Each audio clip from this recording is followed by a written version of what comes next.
que já pode ir apresentando o doutor e o nome, mas começou a gravar? Agora que nós estamos gravando oficialmente, primeiro agradecer a presença do doutor por ter aceitado o convite. É um privilégio e uma honra para a gente, enquanto grupo de estudos, contar com a sua presença. Tenho certeza que seus conhecimentos serão de grande valia aqui para a nossa discussão.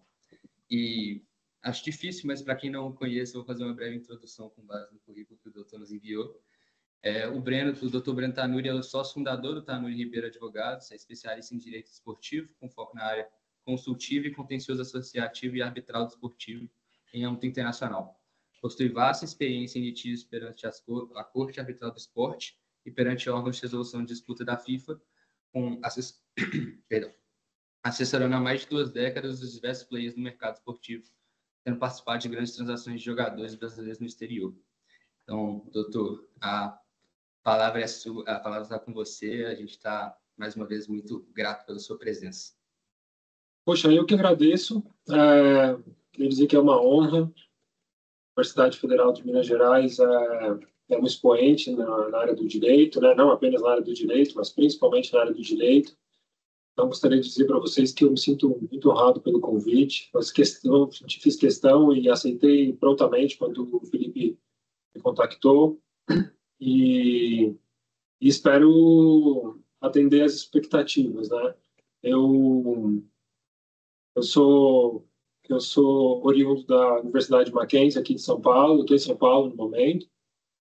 E respondendo à tua pergunta, Sofia, para aqueles que não estavam nos escutando antes, eu sou aquela pessoa que não era para estar aqui, né? Eu jogava futebol mal, né? Mas pelo menos eu era uma pessoa super honesta. Eu vi que eu era um péssimo jogador rápido. Então eu passei por algumas categorias de base aí no Brasil. Então São Paulo Futebol Clube, Palmeiras e algumas outras. E meus pais nunca me incentivaram a jogar futebol.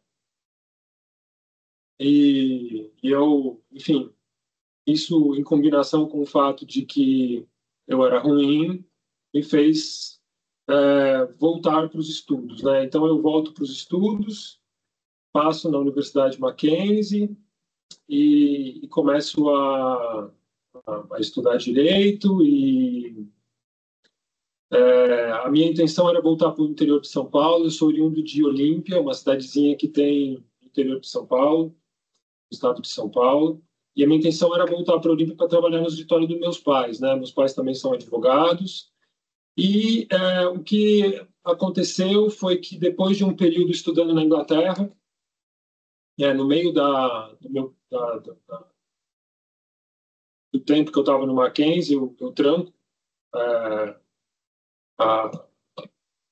meu curso no Mackenzie, vou ficar em Cambridge, tiro aí 2 anos estudando em Cambridge, morando fora, volto, acabo a universidade e aí,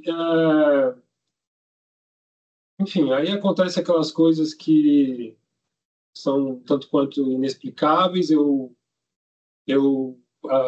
fui trabalhar num escritório grande aqui de São Paulo e esse escritório ele auxiliava, ele tinha como um dos clientes o banco, a UBS, banco privado. E a UBS ela estava fazendo o planejamento tributário do Ronaldinho Gaúcho, que estava se transferindo para o PSG. E aí eu tinha alguns amigos em comum que tinham jogado comigo, e com o Roberto Assis, o irmão do Ronaldo. E o dono do escritório lembrou disso, porque eu estava na área societária, nem sabia o que era direito esportivo na época. Isso foi em 99, mais ou menos. E aí eu entro em contato com o Roberto, a gente marca uma reunião no Rio de Janeiro e o dono desse escritório que eu trabalhava, ele fala: poxa, você devia tentar alguma coisa nessa área nova, do direito desportivo. Você tem muitos amigos que jogaram com você, porque eu parei, mas meus amigos continuaram, né? E eu falei, não, de jeito nenhum, eu vou voltar para o interior de São Paulo.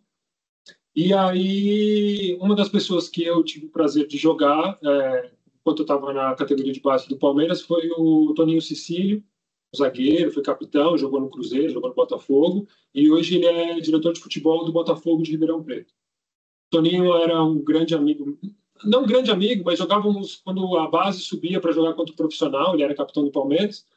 A gente fez uma certa amizade, depois a vida nos separou e depois nos encontramos de novo e ele falou, pô, você ajuda o ciclano, ajuda o Beltrano, lembra do fulano que jogou com você?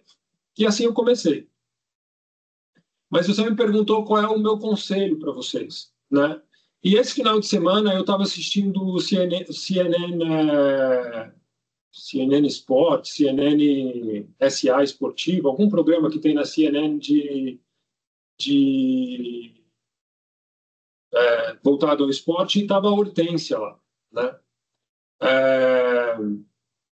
E aí, no final do programa, o entrevistador pergunta para a Hortência qual é o conselho que você dá para os esportistas, né, que estão começando. E a Hortência diz o seguinte, vocês, esportistas, estão treinando? Então, treinem o dobro. E eu vou te contar uma coisa. Eu tenho 49 anos. Eu sou um pouco mais jovem que a Hortência. A Hortência, ela ficou muito tempo em Sorocaba, meus tios são de Sorocaba. E eu conheci a Hortência porque meu tio, coincidentemente, era psiquiatra, né, da Hortência, quando ela jogava no Minecal, jogava no Leite Moça em Sorocaba. Então, eu me lembro que quando eu conheci a Hortência, eu devia ter 12, 13 anos. Eu nem jogava ainda futebol nas categorias de base ainda. E eu me lembro que naquela ocasião a Hortência estava se casando com o Zé Vitor Oliva e meus tios foram convidados para serem padrinhos do casamento da Hortência.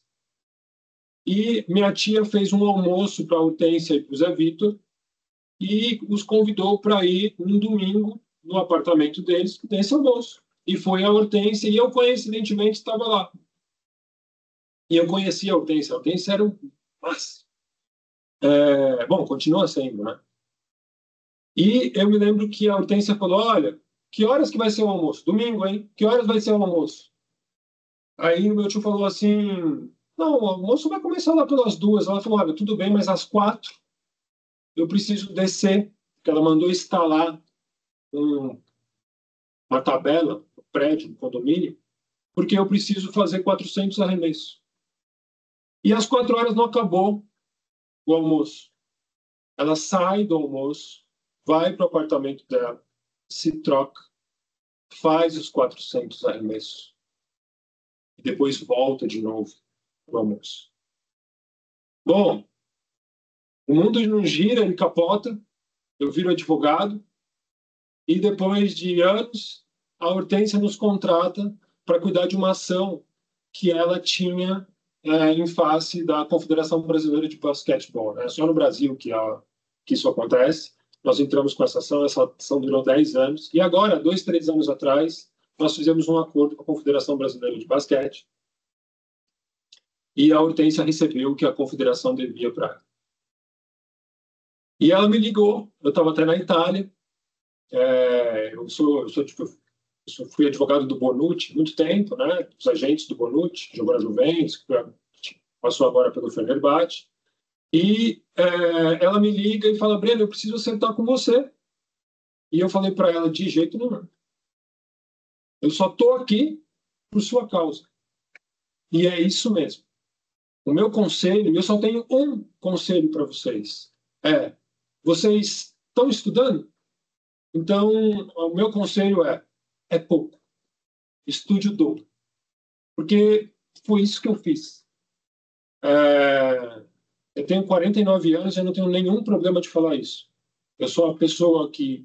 Eu sou a segunda pessoa. Tem uma outra menina que trabalha comigo, que vocês deviam ter aula com ela, se chama doutora Alice. Ela é mestre aqui na São Francisco, se formou na São Francisco. Ela trabalha mais que eu, ela estuda mais que eu. Ela é um fenômeno.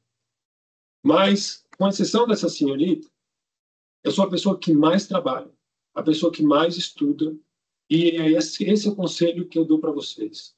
Estudem. Estão estudando? Então, que bom. Estudem o dobro. Estudar é que nem banho. Estudou hoje? Que ótimo, que legal. Amanhã, de novo. Depois da manhã, de novo. Eu estou aqui com o Dr. Vinícius, que trabalha comigo no meu departamento. Vocês vão achar, daqui a pouco vocês vão achar, a gente vai começar a aula, vocês vão achar que eu estou falando com pessoas mortas. Eu não falo com dead people. Eu não tenho esse dom. Então, tem uma pessoa aqui do meu lado, que é o Dr. Vinícius. Vocês podem perguntar para eles. Meu braço direito hoje aqui no escritório é o Dr. Pedro Botelho, que trabalhava no Atlético Mineiro. Podem perguntar para ele. Então, assim, estudem, estudem e estudem. Porque os outros grandes advogados que militam, pelo menos na minha área, e nós vamos nos encontrar aí nos tribunais da vida, principalmente na Corte Arbitral do Esporte, eles também estudam. Então, o meu conselho para você é estude muito, né? Vocês vão falar, hoje nós vamos falar de RSTP, claro que é a abreviação em inglês do Regulamento de Transferência da FIFA, e vocês vão ver que vocês precisam ter uma boa noção, não apenas das premissas básicas do RSTP, mas também vocês vão ter que ter uma noção importante de legislação suíça. Só fala, deixa eu ver se eu entendi. Então, além de estudar as premissas e princípios básicos do direito internacional como um todo, eu também vou precisar estudar de direito suíço? Vai precisar. E muito. E muito. Eu confesso a vocês que hoje talvez eu saiba muito mais de direito suíço do que do direito brasileiro. Eu costumo dizer aqui no escritório que eu não sei fazer uma petição de juntado. Eu não lembro qual foi a última vez que eu fui no fórum, a última vez que eu fiz isso. Então, assim, estudem. É assim que vocês vão conseguir. Não tenho dúvida nenhuma que se vocês estudarem o dobro do que vocês estão estudando hoje, vocês vão conseguir. Tá certo? Podemos começar, porque a aula é um pouco densa. Foi uma aula embasada, como eu disse anteriormente, numa aula que foi proferida no CEDIM, no curso de pós-graduação do CEDIM. E eu acho que é uma aula que vocês vão ter que ter um pouco de paciência comigo, tá certo? Pois bem, muito bem. Noções introdutórias ao FIFA RSTP.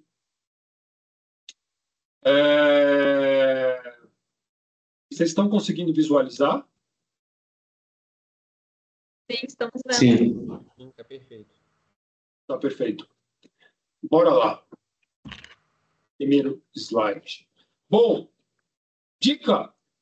Toda vez que chega um caso aqui no escritório, relacionados, obviamente, ao direito internacional, a primeira coisa que eu gosto de fazer é ler o estatuto que está relacionado ao caso. Como vamos falar de FIFA hoje, vamos falar de RSTP, o primeiro ponto da nossa aula tem que ser o estatuto da FIFA. Para entender de onde se originou o RSTP, é importante termos ideia dos objetivos da FIFA, ou pelo menos daqueles objetivos relacionados à aula de hoje. Então, minha primeira dica na aula de hoje é: iniciou qualquer estudo em relação não só ao RSTP, mas qualquer outro regulamento da FIFA ou de qualquer outra associação internacional, poxa, comecem pelo começo. Por mais que seja um pleonasmo óbvio, às vezes a gente acaba esquecendo isso. Comecem com o Estatuto da FIFA. E o que diz o artigo 2º do Estatuto da FIFA? Diz que a FIFA tem a obrigação de melhorar o jogo, de promovê-lo globalmente. Que jogo? O jogo de futebol. Então, a FIFA tem esse viés e tem essa obrigação de promover o futebol globalmente. Esse é o objetivo número 1 da FIFA, estipulado no artigo 2º do seu estatuto. Certo? E o que diz o número 2? O que diz o parágrafo, no caso é uma letra, né? O que diz a letra número 2 do artigo 2º do estatuto da FIFA? Diz que a FIFA tem a obrigação de elaborar regulamentos e disposições. Certo? Então, com base nesses 2 princípios ou premissas, a FIFA resolveu legislar sobre o regulamento de transferência. Próximo. Bom, e ela se embasou em quê? Ela se embasou num artigo de num regulamento de transferências que antes existia na UEFA. O RSTP da FIFA é embasado num regulamento de transferências que existia antes na UEFA, que é um regulamento que foi promulgado, que foi editado pela UEFA em 1982, que dizia o quê? Que uma vez que expirava o contrato de trabalho entre o jogador e o clube, o atleta ainda não estava livre para firmar um novo contrato com uma outra entidade, com um outro clube. Ou seja, o clube ainda detinha os direitos de negociação ou de transferência desse atleta, ainda que o contrato de trabalho não estivesse mais vigente. Parece estranho para vocês, mas para nós que somos mais velhos, nós pegamos essa transição. Para nós, né? Eu peguei essa transição e era algo chocante. Eu me recordo, por exemplo, que o próprio Toninho Cecílio, quando era um pouco mais jovem, ele, já jogando no Palmeiras, ele estava com seu contrato terminando numa semifinal de um campeonato paulista, e naquela época o campeonato paulista estadual era um campeonato extremamente importante, e o Palmeiras o chamou para renovar o contrato e condicionou a possibilidade dele jogar uma semifinal de um campeonato paulista a ele aceitar os termos e condições da renovação proposta pelo Palmeiras, sem grandes poderes de barganha. Por quê? Porque o clube tinha o passe, né? O famoso passe na época. Ou seja, o clube detinha os direitos do atleta, federativos, vamos colocar assim, eu não gosto muito desse termo, mas era assim que a banda tocava naquele momento. Você vai dizer assim, poxa, então era muito ruim para os atletas. Poxa, com certeza era muito ruim para os atletas. E para os clubes era muito bom. Então a situação hoje ela é péssima para os clubes. Eu discordo, sabia? Eu discordo porque era uma situação que fomentava o pior do futebol. Vou explicar um pouco melhor. Era muito fácil você manter os atletas sob o seu guarda-chuva, né, dos clubes, e pouco fazer para manter os atletas nos clubes, né? Então, eu acho que o fim do passe foi algo extremamente importante para todos os atores do futebol, da família futebol, porque possibilitou a eles mostrar quem era e quem não era capaz, né? Então, você hoje é obrigado a ter um bom scout para dizer quem são os atletas das suas categorias de base que devem permanecer no clube, que não devem permanecer no clube, que vão sair e o que não vão sair. E isso fomentou a máquina. As pessoas tiveram que se atualizar, as pessoas tiveram que estudar, né? Os clubes tiveram que contratar pessoas capazes. Isso fomentou o profissionalismo no Brasil e no mundo. Mas, enfim, voltando ao regulamento da UEFA na ocasião. Vamos supor, então, que existe uma divergência, que acabava o contrato de trabalho do atleta e o atleta não quisesse mais renovar com o clube na qual ele tinha contrato e o contrato tinha acabado de expirar. Esse caso, então, ia para um comitê na UEFA, em que esse comitê determinava o valor que o clube interessado nesse atleta deveria, de qualquer maneira, pagar para o clube antigo que detinha os tais direitos federativos do atleta, muito embora, repito, o contrato tivesse acabado. Tinha um cap na ocasião, né? Tinha um valor máximo, que era de 5 milhões de francos suíços, né? Parece pouco, mas na época era um valor considerado, né? Nós estamos falando de 1982, vocês colocarem aí a inflação sobre o valor, para que vocês tenham uma ideia, 5 milhões de francos suíços, para aqueles que não têm muita noção, vai dar alguma coisa em torno aí de 5 milhões de euros, alguma coisa nesse sentido. Tá certo? Próximo slide, por favor. Bom, em 1991, a FIFA, com base naqueles dispositivos do artigo 2º do Estatuto, ela resolveu também fazer um regulamento de transferência e editou o seu primeiro regulamento de transferência muito embasado no regulamento da UEFA. Em 92, outro regulamento. Em 94, outro regulamento. E aí eu estou demonstrando para vocês da onde vem essa abreviação RSTP, né? Que o Regulamento de Transferência de Jogadores é o Regulation on the Status and Transfer of Players. Então, RSTP. Tá certo? Próximo slide, bem. Pois bem, o que acontece, entretanto, em 1993? Em 1993, nós temos a Constituição da União Europeia. E em 1995, em dezembro de 1995, nós temos uma decisão exponencial proferida pela Corte de Justiça da União Europeia envolvendo o Jean-Marc Bosman, que era um atleta, aí nessa figurinha aí, parece não, né? Ele jogou no Standard Liège, mas, próximo slide, quando existe um imbróglio envolvendo o Bosman e o clube que ele estava sob contrato, não era mais o Standard Liège, que é um grande clube da Bélgica, mas ele estava no RFC de Liège, né? Que é o Royal Football Club de Liège. Bom, o francês é péssimo, mas é o Royal Clube de Futebol de Liège, né? Um clube de primeira divisão da Bélgica, e que o contrato dele havia se expirado com o Liège. Ele foi colocado numa lista de atletas que poderiam ser transferidos, para que vocês entendam o caso. E quando ele foi colocado nessa lista de transferência, um clube de segunda divisão da França, o FC Dunkerque, se interessou pelo Bosman e fez uma proposta pelo RFC de Liège. Eles chegaram a fechar um acordo verbal, estava tudo certo para o Bosman ir para a França, jogar nesse clube de segunda divisão, e aí o Liège resolveu pôr a corda.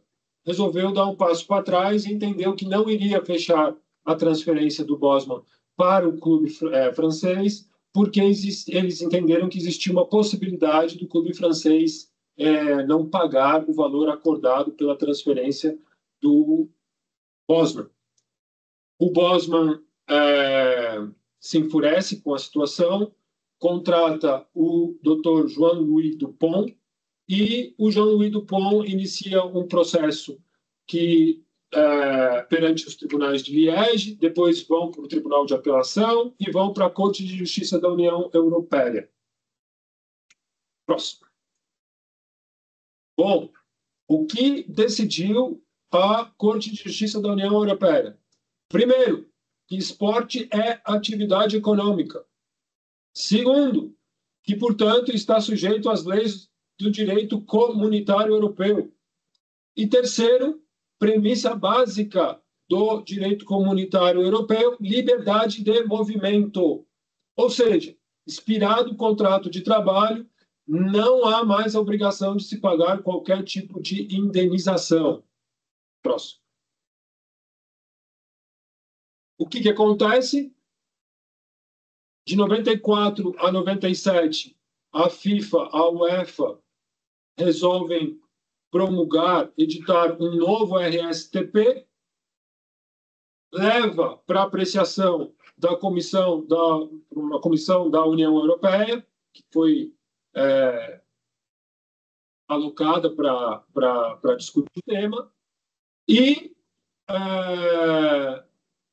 a Comissão da União Europeia entende que a minuta do RSTP, encaminhada em 1997, ela, de novo, não cumpria com os preceitos básicos do direito comunitário europeu.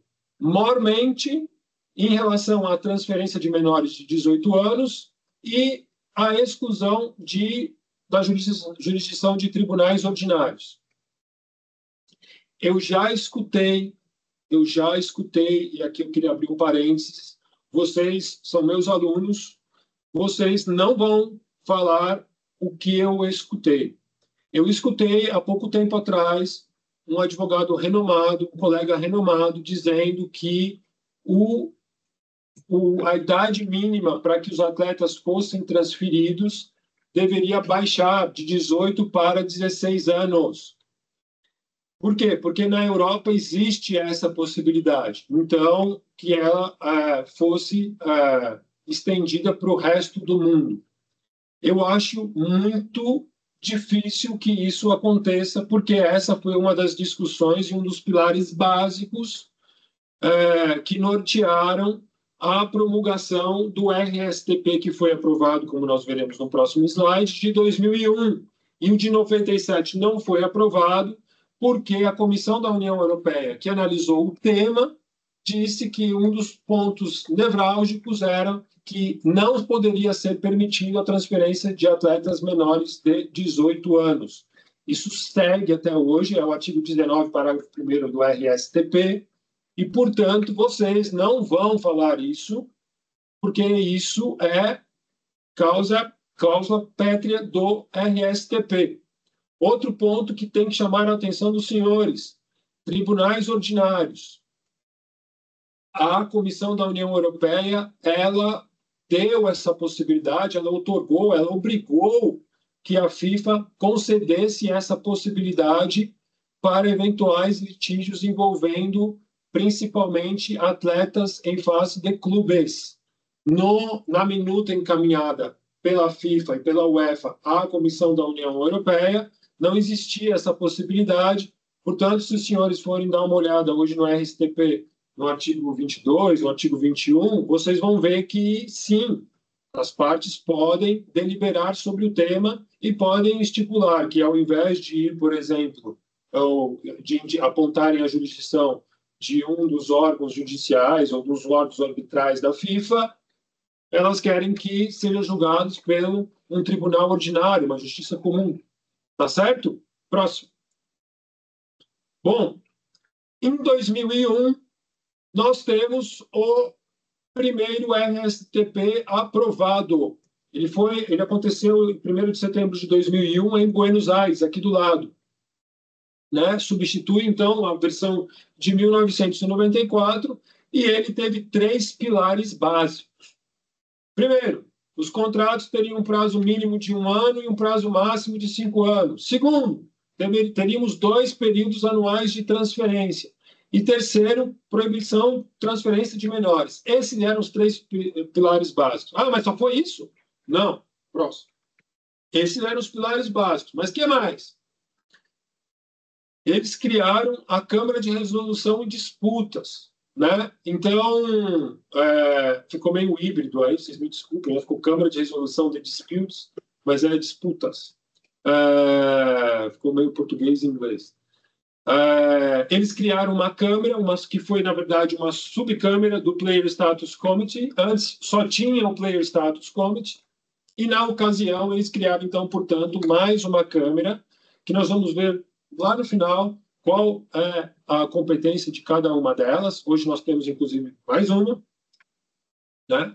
E, então, isso foi criado com o regulamento de 2001. Alternativamente, como eu já disse, a FIFA concedeu a possibilidade de que as partes também endereçassem ações para tribunais ordinários, ou seja, ratificaram a competência dos tribunais ordinários, e também tribunais arbitrais nacionais, mediante, claro, o cumprimento de algumas obrigações. Mais do que isso, eles estipularam uma indenização para aqueles clubes que educassem ou treinassem atletas durante um certo período da vida desses atletas, entre os 12 e os 23 anos de idade, que foi o famigerado Training Compensation.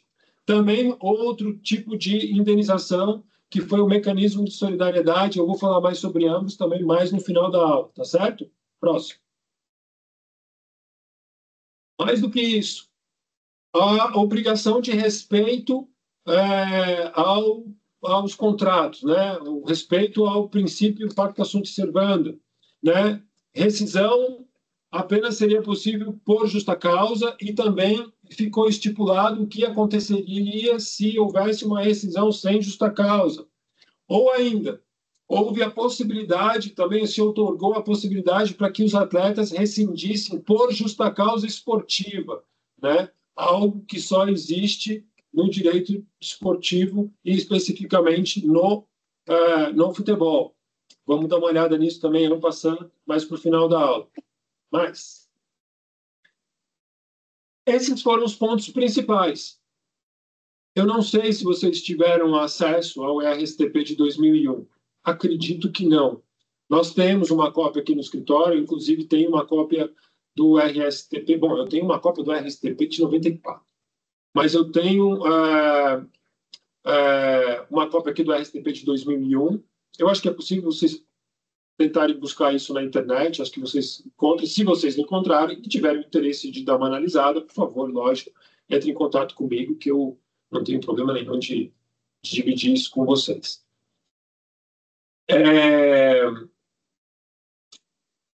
Em 2005, o RSTP de 2001... Deixa eu contar uma coisa para vocês, antes de eu adentrar no RSTP de 2005. Vocês devem estar se perguntando, pô, mas como é que você tem uma cópia do RSTP de 1994?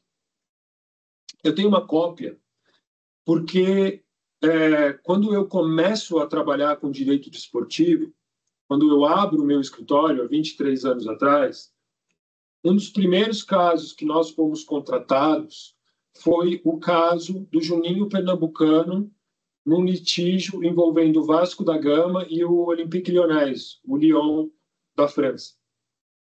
E naquela ocasião, o Lyon contratou o Jean-Louis Dupont para atuar junto nesse caso em face do Vasco da Gama, né, com o Juninho Pernambucano. Nós éramos advogados do Juninho e o Lyon estava sendo assessorado, salvo engano, pelo Jean-Louis Dupont.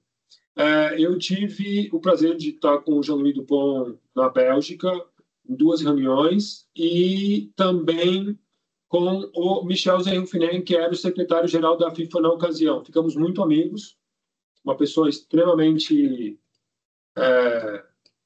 elegante, uma pessoa extremamente educada, uma pessoa que foi secretário-geral da FIFA durante um tempo muito interessante, foi advogado da FIFA durante um tempo muito importante.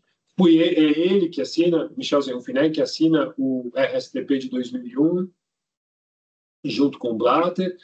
E ele me passa o RSTP de 94, porque naquele momento existia uma certa dúvida de qual RSTP que seria aplicado no caso do Juninho, se seria a versão de 2001 ou se seria, eventualmente, a versão de 94.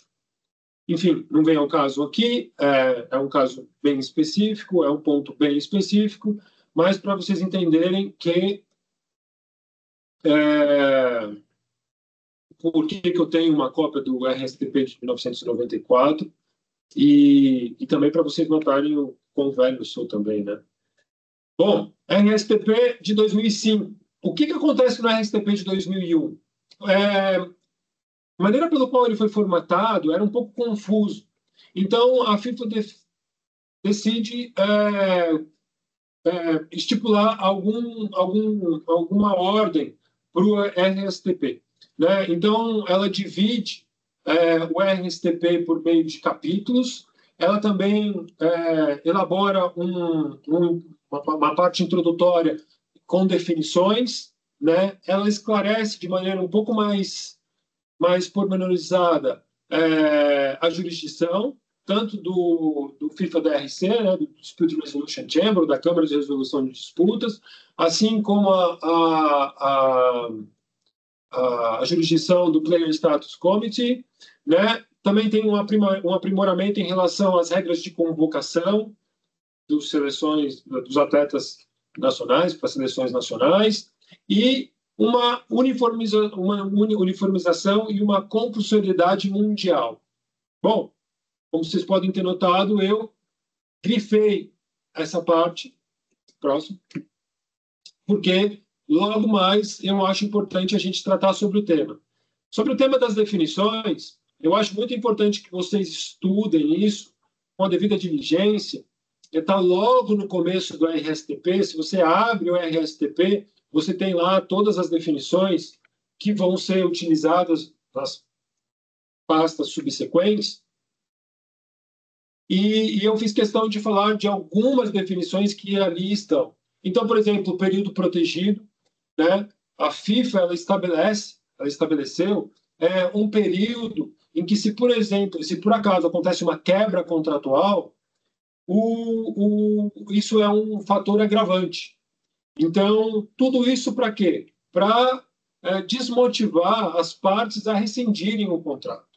Quando a FIFA estabelece um período protegido, ela está, na verdade, dizendo, se você quebrar o contrato nesse período, a sua pena será majorada. Então, se vai rescindir, não rescinda, mas se for, saiba disso, né? A FIFA também estabelece definições que são terceiros, né?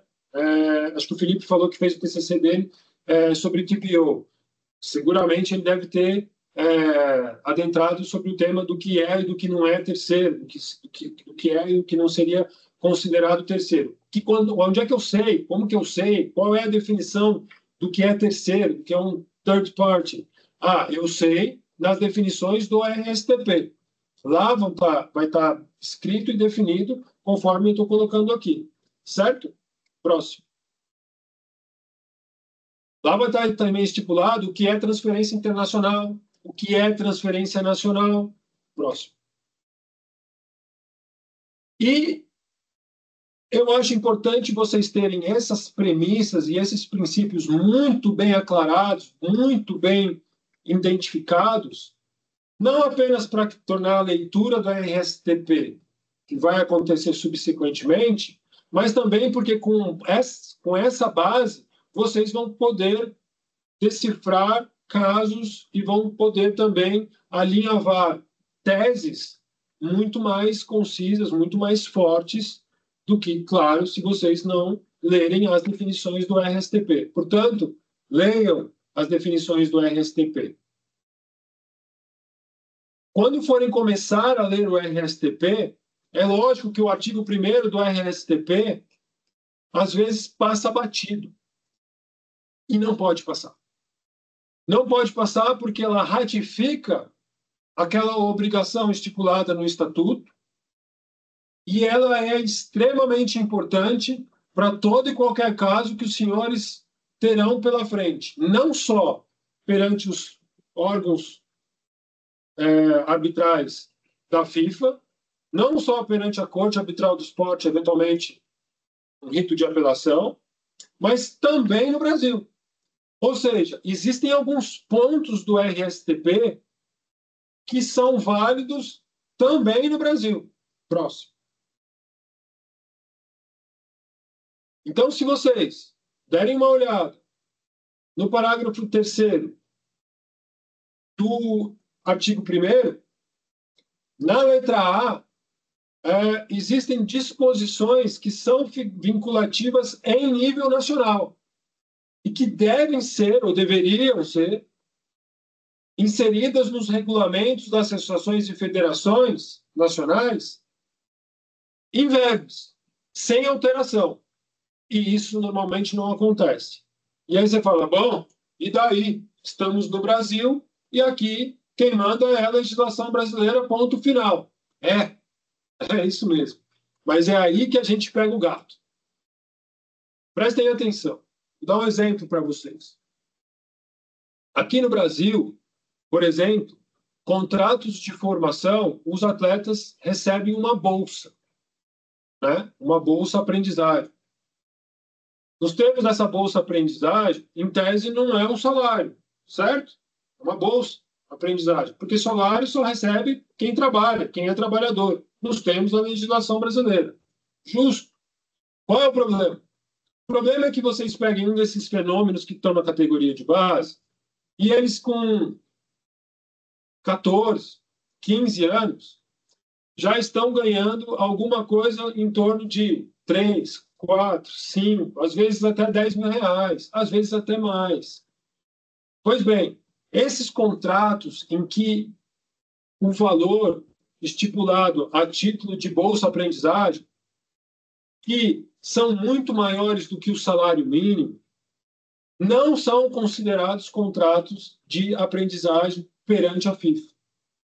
E o que isso significa? Isso significa que, se vocês firmarem um contrato de aprendizagem por exemplo, 6 anos, dos 14 anos de um atleta da categoria de base de um dos clubes do Brasil, até que ele tenha 20 anos, 6 anos, portanto, Se por acaso esse atleta com 16 anos de idade chama a atenção de um clube no exterior e vai para o exterior, aí você vai falar, pô, eu não estou entendendo mais. Você acabou de falar que não pode ter transferência de menores de 18 anos. Mas é que eu não falei para vocês que esse atleta especificamente tem passaporte europeu. Então, se pegarmos um atleta com 16 anos de idade, um passaporte europeu, um contrato de formação no Brasil, e você lá, advogado do clube que tem esse atleta, que fez o contrato de formação, está tranquilo, imaginando e pensando apenas na legislação brasileira, esse atleta, quando ele vai para um clube no exterior, europeu, obviamente, e firma um contrato, vocês vão querer entrar com uma ação contra o clube europeu. Lá na FIFA, esse contrato é considerado um contrato de trabalho.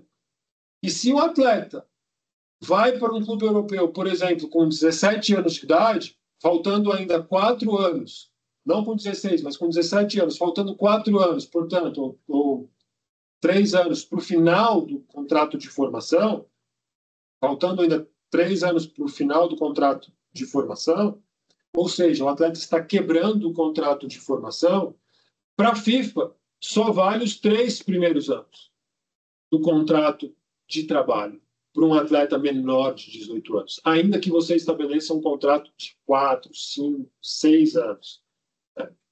Então, você acha que você está tranquilo, porque você tem um contrato de formação bem feito, nos termos da legislação brasileira, mas quando esse caso vai para a FIFA não vai levar em consideração a legislação brasileira, vai aplicar o RSTP e vai, nesse momento, aceitar que o atleta não pague qualquer tipo de indenização, assim como o novo clube, para o clube antigo aqui no Brasil. Então, é importante ter em mente quais são os artigos que têm vinculação também em nível nacional do regulamento de transferência, do RSTP. Porque vocês podem achar que vocês estão seguros e não estarão. Então, leiam. Não esqueçam de ler artigo 1º, parágrafo 3º, letra A do RSTP. Tá certo? Próximo.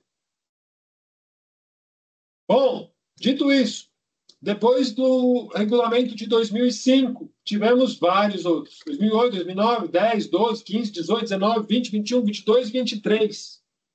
Próximo. Tivemos também, salvo engano, outro em 24, que não está aí. E em 2025, vocês já tiveram essa aula com o Luiz, então eu vou ficar muito tranquilo para não tecer grandes comentários sobre o caso de errar. Mas temos um fato. O fato é que, em razão do caso de errar, tivemos a edição de um regulamento que saiu do forno agora, em janeiro de 2025, que é provisório e que, portanto, coloca todo mundo mais ou menos no mesmo platô, no nível de igualdade. Eu estou estudando o regulamento, assim como vocês estudarão. Estamos começando todos juntos no mesmo patamar. Certo? Próximo. Bom, vou passar rapidamente sobre o caso de errar.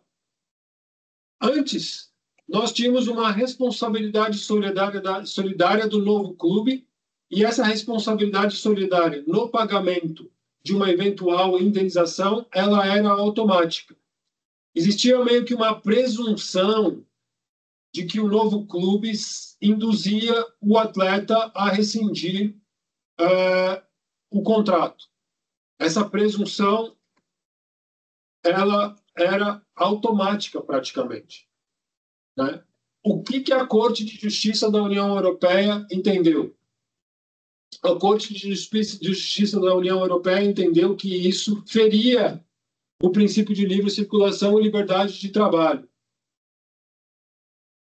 Próximo. Né? Outra coisa, a decisão entendeu, proferida pela Câmara de Justiça da União Europeia, que a indenização do artigo 17, parágrafo 1º, o cálculo da indenização do artigo 17, parágrafo 1º do RSTP, os elementos estipulados ali pelo legislador da FIFA, eles não eram suficientemente claros.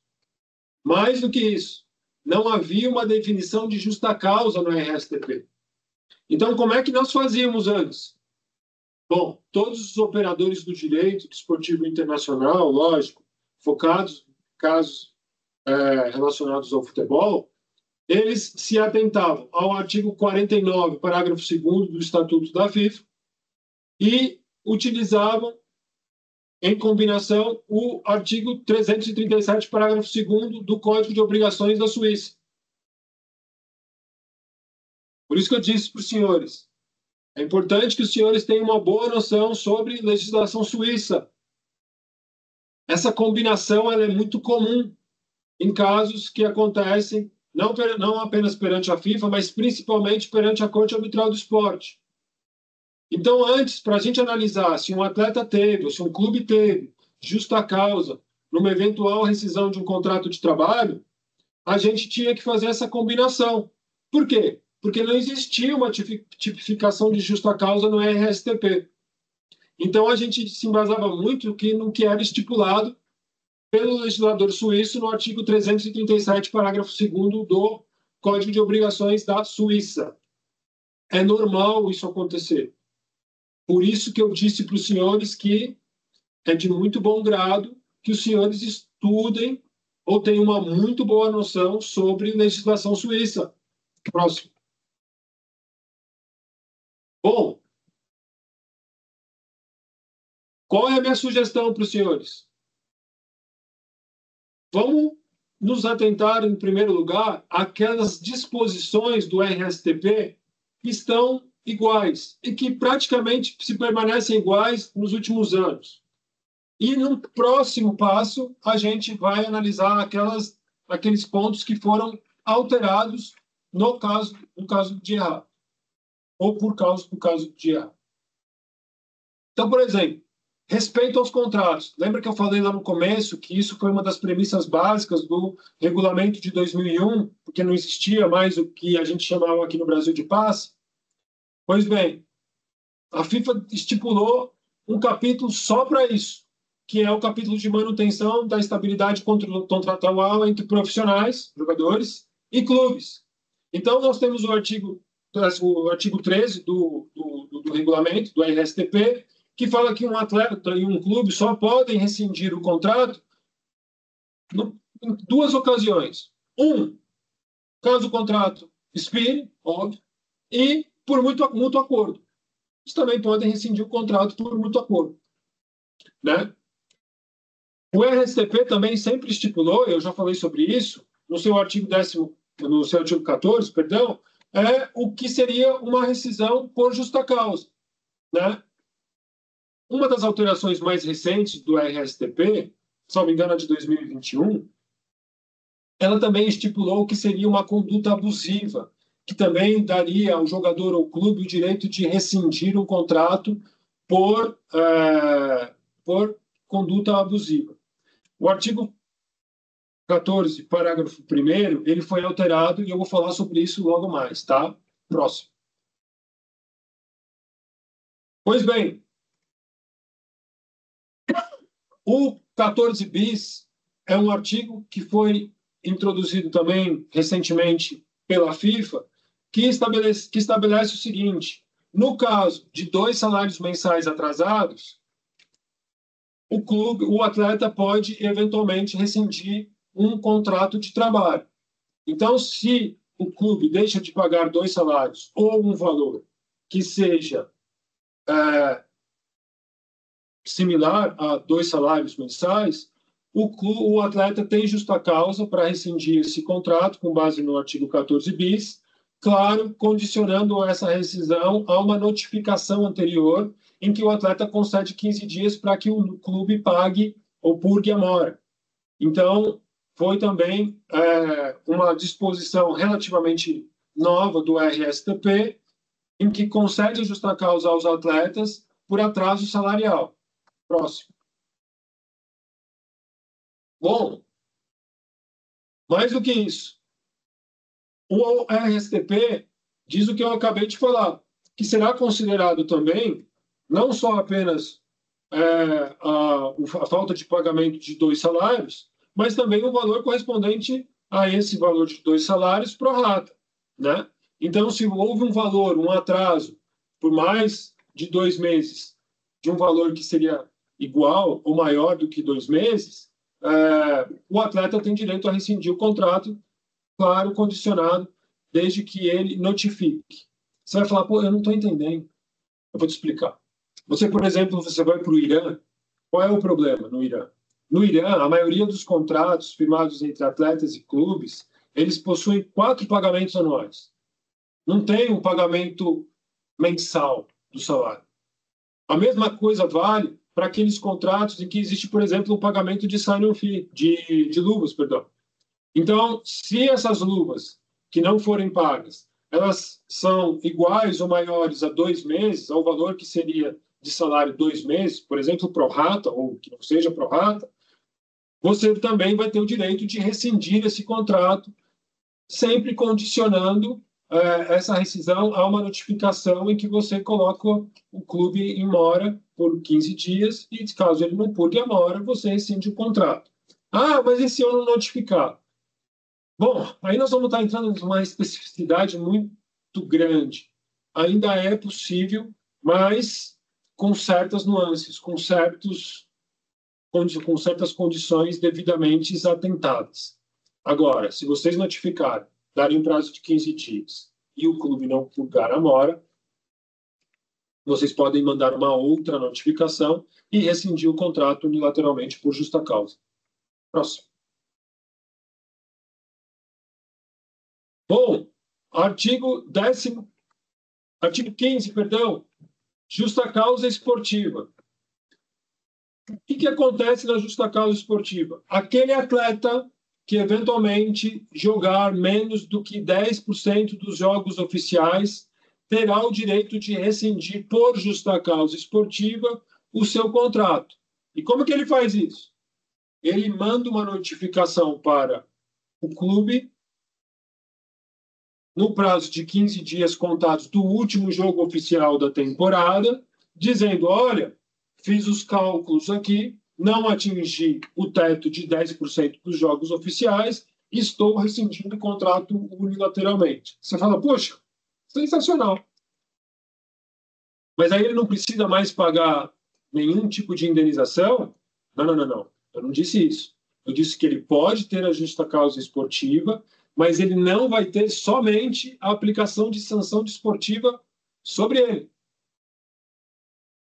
Ele ainda vai ter a obrigação de ter que pagar uma indenização para o clube que ele está rescindindo o contrato. Então, tem que ser muito bem analisado, e são raros os casos em que ocorreu de um atleta embasar uma rescisão unilateral do contrato por justa causa esportiva. Tem casos, são poucos, porque ainda existe essa obrigação de pagar essa indenização. A indenização vai ser calculada nos termos do artigo 17, parágrafo 1º, como nós vamos ver mais à frente. Outro ponto super importante que vocês têm que ter em mente. A FIFA condena de maneira veemente o artigo 16, né? Então, qualquer rescisão que ocorra durante um período de competição também vai ser considerado um fator agravante. Próximo. Lembra que eu falei do artigo 17 há pouco? Olha ele aí. Se vocês notarem bem, eu só estou falando sobre a segunda seção do artigo 17. O artigo 17, podemos dizer, tem 2 seções. A primeira seção, que foi modificada por causa e em razão do caso de errar, e nós temos uma segunda seção que acontece quando o atleta rescinde o contrato por justa causa ou o clube quebra o contrato, ou seja, rescinde o contrato sem justa causa. A FIFA estabelece que, nesses casos, o atleta vai ter direito a receber o valor residual do contrato. Tá certo? Bom, pois bem, essa é a regra. Valor residual do contrato. O item 1 fala em valor residual, o item 2 fala indenização mitigada e também fala indenização adicional. Indenização mitigada é: o atleta vai ter direito a receber o valor residual e vai ser descontado que o atleta vai receber no seu próximo clube durante o período que ele ainda tinha a cumprir no contrato que foi rescindido. Então, é importante que os senhores tenham em mente isso. E também, caso a rescisão tenha acontecido em função do fato de que houve um atraso no pagamento da remuneração, lembra que eu falei sobre isso no artigo 14 bis? O atleta pode também cobrar uma indenização adicional que vai ser estipulada entre 3 salários, mínimo de 3 e no máximo de 6 salários mensais, lembrando sempre que o cap vai ser o valor residual do contrato antigo. Então, para ficar claro, rescinde o contrato o atleta por falta de pagamento. Ele tem direito a receber o valor restante que ele tinha a receber no contrato que foi rescindido por justa causa. Mitiga-se o valor do novo contrato que ele está firmando. Mitigou? Mitiguei. Vamos, então, analisar se podemos aplicar indenização adicional. Foi uma rescisão por falta de pagamento? Foi. Podemos aplicar indenização adicional. Ótimo. Vamos, então, pedir mais 3 salários ou, em casos de quebra por alguma razão séria, até 6 salários. E qual é o máximo? O máximo é o valor residual depois dessa mitigação. Né? Então, para deixar uma coisa bem clara, mas então quando que eu posso pleitear 6 salários? Bom, vocês podem pleitear 6 salários em circunstâncias graves. Por exemplo, um atleta que estava num clube do Oriente Médio e teve o seu passaporte confiscado pelo clube e esse clube tentou coagir o atleta a assinar uma rescisão do contrato e não deixava ele sair do país, mantendo o seu passaporte e não dando o passaporte para o atleta para que ele pudesse sair do país. É considerado um agravante. Atleta que sai do clube em razão de uma contusão que não foi tratada pelo clube. É uma razão agravante também. Enfim, atleta que treina em períodos totalmente sui generis, às 4 da manhã, às 5 da manhã, que é obrigado a treinar, né? Forçando o atleta a aceitar condições para eventualmente anuir com um acordo, né?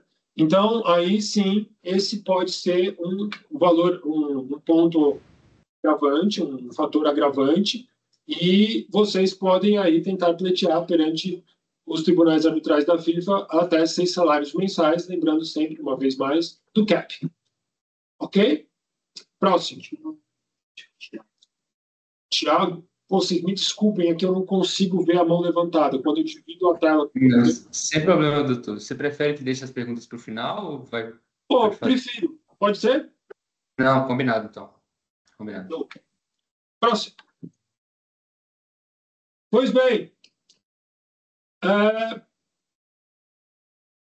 os acordos coletivos, eles acontecem em alguns países, principalmente da Europa. Eu já escutei, inclusive, em algumas aulas que vocês tiveram, que agora a tendência é que exista no RSTP a obrigatoriedade de uma cláusula de indenização ou de compensação em todos os contratos de trabalho.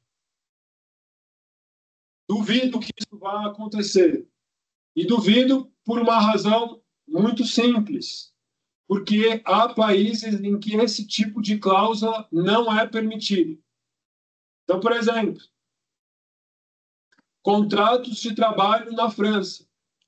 Não é permitido essa cláusula indenizatória. Não é. Contratos de trabalho na Bélgica. Não tem essa cláusula.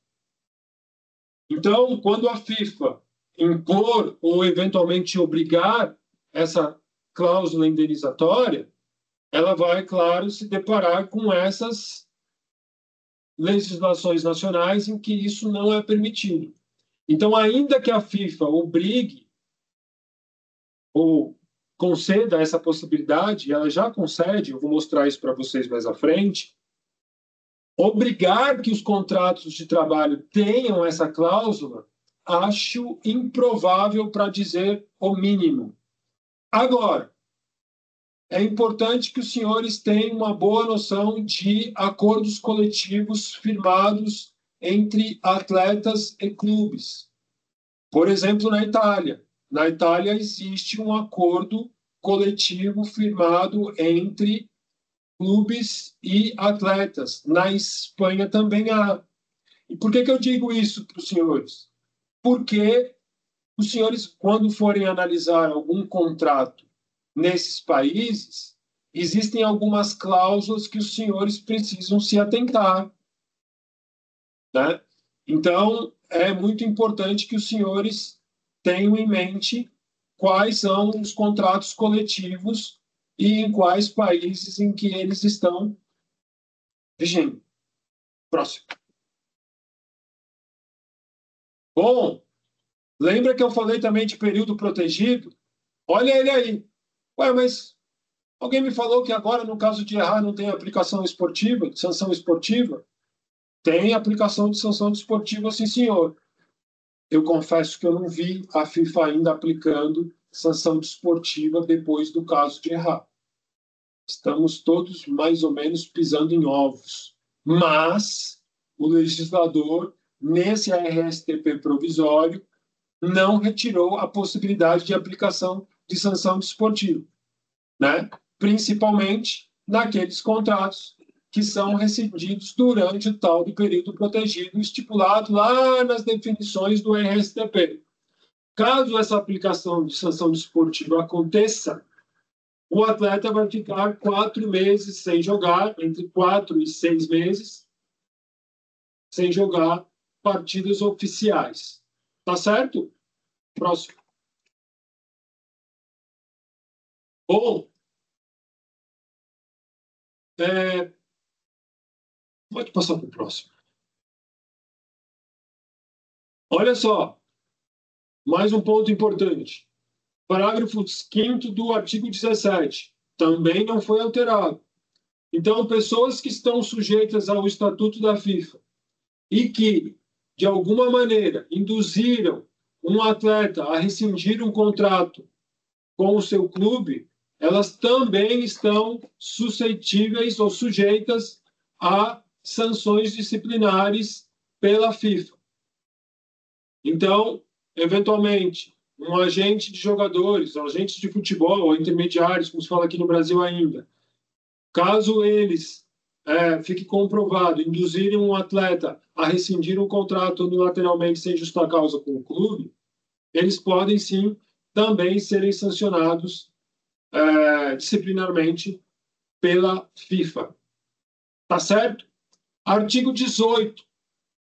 Artigo 18 é um artigo extremamente importante. Por quê? Porque ele versa sobre disposições especiais nessa relação entre profissionais e clubes. Então, eu convido vocês a lerem com a devida diligência. Por quê? Porque não se permite interpretações do artigo 18 do RSTP. Então, por exemplo, parágrafo 1º estabelece que quando a contratação de um agente durante uma negociação de um contrato de trabalho, tem que estar estipulado o seu nome, tem que estar estipulado o nome do agente, o nome do cliente, o número das licenças e as assinaturas não só do atleta, mas também do clube, logicamente, mas também do agente.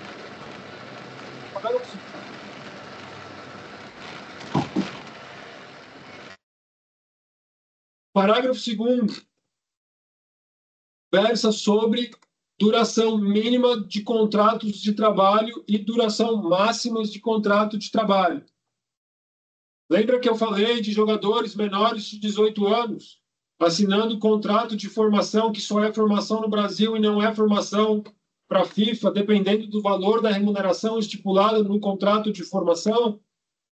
Pois bem, olha aí, contratos de formação que são ou contratos de trabalho no Brasil que são formulados, eventualmente, com atletas menores de 18 anos por período superior a 3 anos, eles não serão reconhecidos, claro, não os 3 anos, mas os 2 anos subsequentes, ou os 6 anos subsequentes, 7 anos subsequentes. Vou dar um exemplo para vocês, que parece que não acontece, mas acontece. O Estevinho está firmando um contrato com o Chelsea.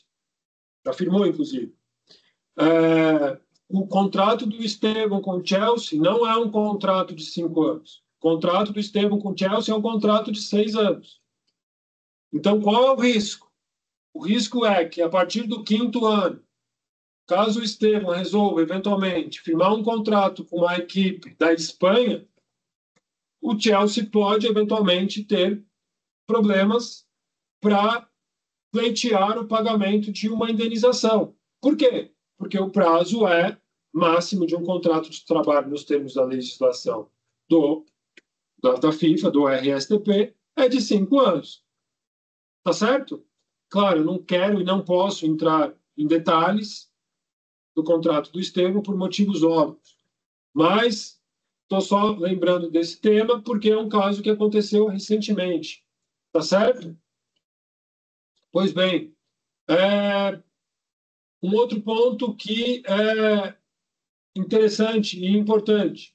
Atletas profissionais são autorizados a firmar contratos de trabalho nos últimos 6 meses do contrato que está a expirar. Ou seja, um atleta que está com seu contrato a expirar, nos 6 meses antes, podem firmar um contrato com uma nova equipe. Como que isso deve, em tese, acontecer? Em tese, o clube que vier ou tiver a intenção de entrar em contato com um novo atleta, ele tem que sempre notificar o clube que o atleta está sob contrato. Ele entra em contato com o clube e avisa: oi, vou começar a negociar com o seu atleta, porque ele está no período de 6 meses anterior ao fim do contrato dele. Eu já vi alguns clubes colocarem cláusulas que vedam o direito do atleta a firmar um novo contrato durante esse período de 6 meses. Eu, modesta parte, entendo que essa cláusula ela é nula de pleno direito porque ela fere o parágrafo 3º do artigo 18. Certo? Próximo. Doutor, como foi, Thiago? Eu posso só fazer uma pausa? Desculpa interromper. É que muitos são estudantes, inclusive. A gente somos estudantes e a gente vai encaminhar agora para avisar os participantes, para o senhor poder respirar um pouco também, tá numa correria, que a gente enviou forms de participação para que no final do semestre todo mundo tenha as horas, possa receber o atestado. Então, por favor, gente, lembrando sempre, botem sempre as mesmas informações para poder depois, porque isso é algo administrativo com a FMG. Se vocês botarem os detalhes errados, a gente não vai poder como resolver isso. Então, lembrem sempre, mesmo e-mail, matrícula CPF, com o mesmo número que vocês usaram para todos. E vocês conhecem, estamos na 3ª reunião disso, então era só isso, doutor. Desculpa interromper, só para avisar os alunos para preencherem forms. Muito obrigada. Perfeito, muito obrigado a você. Bom, continuando. Contratos de trabalho não podem ser dependentes ou não podem ser condicionados a exame médico nem a licença ou visto de trabalho. Vocês precisam se atentar a esse ponto. Cláusula que estabelece ou que estipula que o contrato que nós estamos firmando agora está condicionado a exame médico que será feito nesse ou naquele momento, não tem validade. Contrato de trabalho. E o pré-contrato? O pré-contrato... Bom, o pré-contrato tem uma decisão da Corte Arbitral do Esporte, relativamente recente, em que ela outorga essa possibilidade.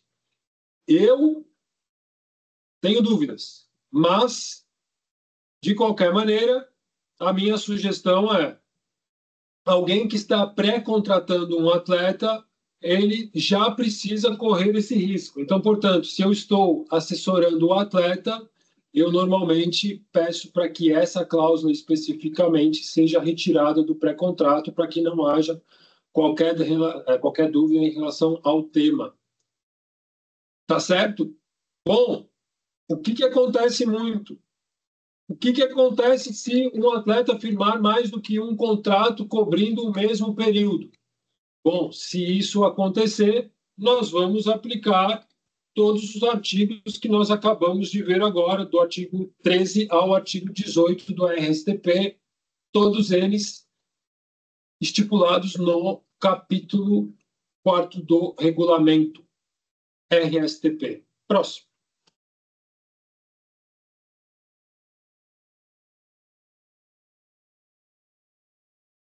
Aí.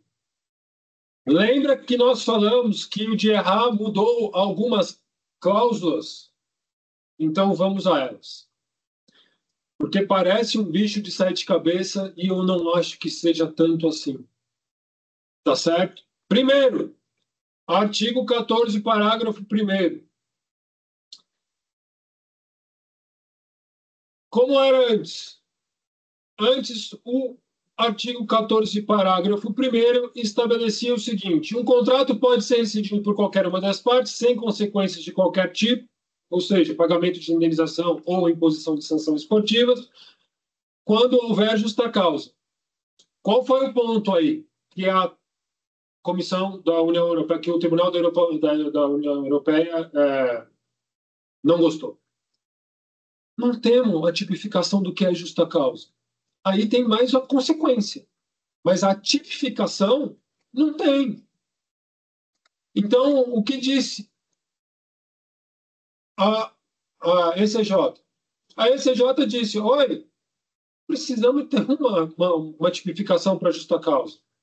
E aí veio a FIFA nesse novo regulamento e estabeleceu, complementou o artigo 14, parágrafo 1º.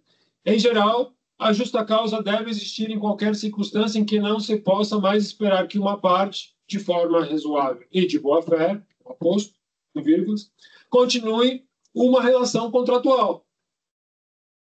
Uma tipificação simples, é verdade, mas está tipificado. Essa foi uma alteração interessante. Certo? Próximo. Olha o artigo 17 como é. Parágrafo 1º. Lembra que eu falei que tinham 2 seções no artigo 17? E esse 2 seções sou eu que estou dizendo, tá? Não é o legislador da FIFA, sou eu que estou dizendo que existem 2 seções. E, para mim, essa é a primeira seção. A segunda seção foi que nós vimos agora há pouco. Olha a primeira seção ainda. A parte infratora sempre deverá pagar a indenização. Isso era como era. Salvo disposição, então, ela sempre vai ter que pagar a indenização, e aí o legislador estipulava: salvo disposição em contrário, a compensação pela violação será calculada com devida consideração à legislação do país em questão, à especificidade do esporte e quaisquer outros critérios objetivos. E aí ela estipulava esses critérios. Bom, eu confesso a vocês que quando eu comecei a trabalhar com o tema e ter um pouco mais de acesso ao RSTP, eu achava isso o fim do mundo. Eu não conseguia entender como que se aplicava esses critérios objetivos, né? Mas depois, com o tempo, eu achava super claro, super bem elaborado, se é o que vocês querem saber. Depois de um tempo, eu me familiarizei com o artigo e com o parágrafo, me familiarizei com a forma pela qual não só a FIFA aplicava, mas também a Corte Arbitral do Esporte aplicava. Enfim, eu acho que é muito difícil, realmente, para quem inicia uma análise do artigo, ter esse discernimento. Então, a minha crítica à decisão da comissão do Tribunal Europeu talvez tenha sido essa. São pessoas que não estão a par do que acontece, não têm tanta noção de como funcionam as coisas no mundo do futebol. E, claro, para marinheiro de primeira viagem, como eu já fui, realmente traz uma certa dúvida e um certo embaralhamento, podemos dizer assim, nas ideias. Bom, vamos lá ver como é que ficou agora. Próximo. Olha só, super mais simples. Em todos os casos, a parte que tiver sofrido como resultado de uma violação de contrato pela contraparte terá direito a receber uma indenização. Claro, sujeito às disposições do artigo 20 do anexo 4 em relação ao training compensation, que vai ter que pagar training compensation além da indenização, a parte que rescindir o contrato, né, se aplicado, training compensation, salvo disposição em contrário no contrato, a indenização pela violação será calculada levando-se em conta o dano sofrido de acordo com o princípio do interesse positivo, considerados os fatos e as circunstâncias individuais de cada caso e com a devida consideração à legislação do país em questão. Enfim, para quem milita na área, o resumo da ópera é princípio do interesse positivo. É assim que vai ser aplicado, vai ser calculado a indenização, pelo menos por agora, pelo menos por enquanto.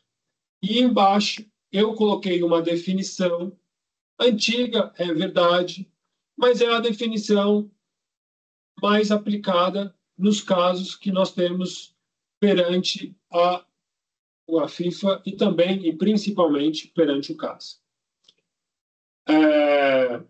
Ou seja, o princípio do interesse positivo é a parte que quebrou o contrato tem que pagar uma indenização para a parte que sofreu o dano, a fim de colocar essa parte que sofreu o dano no mesmo local em que ela estava ou estaria, caso essa rescisão não tivesse ocorrido. É simples assim. Qual é o problema? Na minha concepção, a versão anterior, ela norteava a pessoa que julgava com os critérios que deveriam ou poderiam ser aplicados no cálculo da indenização. Agora, eu acho que ficou um pouco mais nebuloso. Mas, enfim, é o que temos nesse momento até que tenhamos um RSTP definitivo. Tá certo? Próximo. Bom, como que era o o parágrafo 2º do artigo 17? Lembra que eu falei que existia o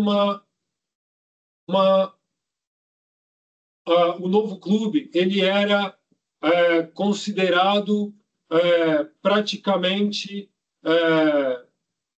o indutor do atleta que rescindiu o contrato com o seu clube antigo? Isso acabou. Como que ficou agora? Agora só vai ser considerado, o novo clube vai ser considerado um indutor dessa rescisão caso ele comprovadamente tenha induzido o atleta a rescindir o seu contrato com o clube antigo. Então, não é que não vai haver mais essa responsabilidade solidária. Ela existe, mas ela precisa ser provada. Se vocês provarem, ficar provado que houve essa indução, sim, o novo clube vai poder pagar, ou vai ser solidário no pagamento da indenização que o atleta vier eventualmente a ser condenado a pagar. Bom, a pergunta que se faz é o que eu acho disso? Nesse ponto, eu acho que é mais justo. Eu entendo o temor do legislador da FIFA quando criou o artigo 17, parágrafo 2º.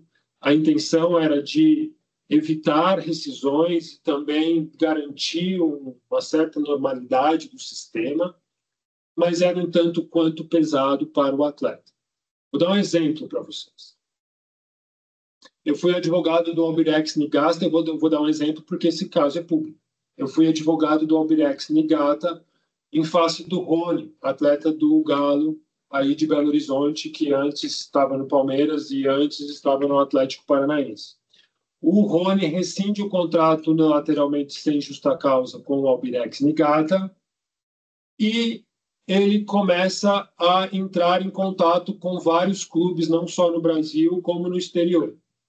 O que eu fazia na qualidade de advogado do Albirex Niigata? Eu falava, vocês querem contratar o Rony? Ele rescindiu esse contrato aqui de trabalho. Então, se vocês forem contratar o Rony, primeiro, vocês vão estar aí sujeitos à sanção disciplinar e vocês também vão estar sujeitos ao pagamento de uma eventual indenização que ele provavelmente vai ser condenado. Quer correr esse risco? Bom, Rony ficou procurando clubes e eu notificando clubes de dezembro até meados de maio, junho do ano subsequente. Então, para demonstrar para vocês que era um temor, era muito difícil um advogado de um departamento jurídico, de um clube qualquer, aceitar e assumir esse risco. Vou dar outro exemplo para vocês. Eu fui advogado do Departamento Internacional do Cruzeiro Esporte Clube durante 18 anos. Então, por exemplo, William Bigode, Thiago Neves, Diego Souza, todas as vezes em que vocês vibraram com um gol deles no Cruzeiro, vibraram com um gol deles porque eu autorizei, claro, eu chancelei que o presidente comprasse esses atletas, ou firmasse, perdão, porque não houve compra, eles rescindiram o contrato com os clubes anteriores e firmaram um contrato com o Cruzeiro. Eu chancelei e disse, vale a pena o risco. Vamos ser solidários. Se perdemos, mas temos grandes chances de ganhar os casos nesses 3 casos. E, por sorte, ganhamos os 3 casos. No caso do Rony, o Rony foi condenado a pagar uma indenização, o Atlético Paranaense foi condenado também a pagar, o Atlético sofreu sanção disciplinar, o Rony também sofreu, mas que foi, de maneira correta, suspensa pela Corte Arbitral do Esporte, afinal ele estava mais de 6 meses sem jogar futebol, muito maior do que qualquer sanção disciplinar, era um tanto quanto absurdo. Mas, enfim, o Atlético Paranaense ficou 6 meses sem poder contratar atletas e quase foi rebaixado naquela ocasião. Então, assim, acho que nesse ponto o legislador acertou. Próximo. Pois bem, parágrafo 4º, como era antes? Bom, antes existia essa presunção, a presunção de que se o atleta firmasse um contrato com um novo clube, como eu falei, o novo clube seria não apenas sancionado disciplinarmente, mas também teria que arcar com o pagamento da indenização, como eu também falei. Próximo. Como ficou? Bom, é possível ainda que o clube novo seja sancionado. Não quero ver vocês falando que isso não é possível. É possível. Mas vocês vão ter que provar que o novo clube ele instigou o atleta a rescindir o contrato com o seu clube antigo. Ah, mas você já viu, então, a FIFA aplicar a sanção depois do caso de errar? Eu não vi. Mas eu estou dizendo que está no novo RSTP. Simplesmente isso. Tá certo? E eu também não duvido que a FIFA o faça, caso isso seja devidamente provado. Não é a festa da uva. Não é a festa do caqui. Não pode simplesmente nós começarmos a incentivar atletas a rescindir contratos. Tá certo? Próximo. Bom, saímos do caso do Gerrard e vamos falar rapidamente sobre jurisdição. O RSTP estabelece que o Tribunal de Futebol da FIFA, lembra que antes só tinha o Player Status Committee, que tinha um outro adendo no Player Status Committee, que era o do DRC? Mudou. Agora temos o Tribunal de Futebol da FIFA, que possui 3 câmeras. Primeira câmara, Câmara de Resolução de Disputa. Segunda câmara, Câmara do Estatuto dos Jogadores, que é o PSC. E terceira câmara, a Câmara dos Agentes de Futebol, que está suspensa. Está suspensa por causa dessa bagunça que virou o regulamento dos agentes de futebol. Né? Então, essa cláusula, esse ponto específico do regulamento dos agentes de futebol, ele está suspenso. O que significa isso? Que se por acaso os senhores forem contratados para auxiliar um agente fora do país, não coloquem ou evitem de colocar a Câmara dos Agentes de Futebol da FIFA. Por quê? Porque a FIFA não está analisando eventuais disputas entre agentes, clubes de futebol ou agentes e jogadores de futebol. Certo? Próximo. Bom, e qual que é a competência do DRC? A competência do DRC, ou da Câmara de Resolução de Disputa, é disputa praticamente trabalhista. Então, clubes versus jogadores, vai para o DRC. Manutenção da estabilidade contratual, vai para o DRC. Então, teve um contrato de trabalho, teve uma quebra, vai para o DRC. E o que mais vai para o DRC? Quando essas disputas possuem dimensão internacional. Eu já vou falar sobre dimensão internacional. Ah, mas e contrato de imagem? E se o clube cumpre com o contrato de trabalho, mas não cumpre com o contrato de imagem? Bom, aí depende. Depende de como foi celebrado esse contrato de imagem. Eu tive um atleta agora, no Corinthians, vocês devem ter ficado sabendo, capitão da seleção do Paraguai, em que o Corinthians deixou de pagar o contrato de imagem e também deixou de cumprir com uma decisão da FIFA e aplicou sanção, um transfer ban no Corinthians. Era só embasado no contrato de imagem, né, que o Corinthians não tinha pagado para o Balbuena. Enfim, então também é possível. Mas, de novo, não vamos entrar nas especificidades do tema. Claro, se você quer saber mais, me chame, entre em contato comigo, que eu vou ter o maior prazer de discutir o tema com vocês. O que mais que vai para o DRC?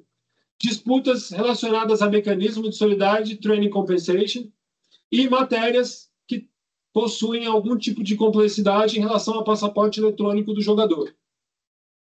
Cada jogador possui um passaporte eletrônico e estabelece aonde que esse atleta foi formado e treinado durante toda a sua carreira. Tá certo? Próximo. E o PSC, o Player Status Chamber, né? Então, o Player Status Chamber também vai ter disputas trabalhistas, mas entre clube ou uma associação e treinadores que possuem dimensão internacional. Ah, legal, entendi, perfeito. Preparador físico, eu posso também mandar lá para análise do PSC? Em tese, não. Só treinador. Ah, não? Mas o que eu faço, então, com o preparador físico? Bom, sugiro a vocês várias possibilidades, mas a mais segura é, ao invés de vocês indicarem a jurisdição da FIFA, indiquem a Corte Arbitral do Esporte, para analisar isso em rito ordinário, uma eventual disputa em rito ordinário. Outras disputas também vão para o Player Status Chamber. Então, por exemplo, clubes versus clubes, né? De associações diferentes, obviamente. Não Palmeiras contra Corinthians ou Galo contra Cruzeiro, não. Mas, via de regra, o Palmeiras contra o Real Madrid. Associações diferentes, vai para o Player Status Chamber. Por exemplo, também, né, que eu coloquei aí, quando um clube não paga um outro, vai para o Player Status Chamber, né? O valor de transferência. Corinthians agora mesmo está com algumas ações na FIFA e também na Corte Arbitral do Esporte. Tudo isso passou pelo Player Status Chambers do Tribunal do Futebol. Né? Direitos econômicos, né, que é o famoso sell-on fees, também está no Player Status Chamber. Próximo. Conceito de dimensão internacional. Lembra que eu falei? Os senhores precisam saber isso. Por quê? Porque se tem dimensão internacional, muito provavelmente a FIFA vai ter jurisdição para analisar o tema. Então, numa disputa entre clube versus clube, que pertencem a associações diferentes, é considerado dimensão internacional.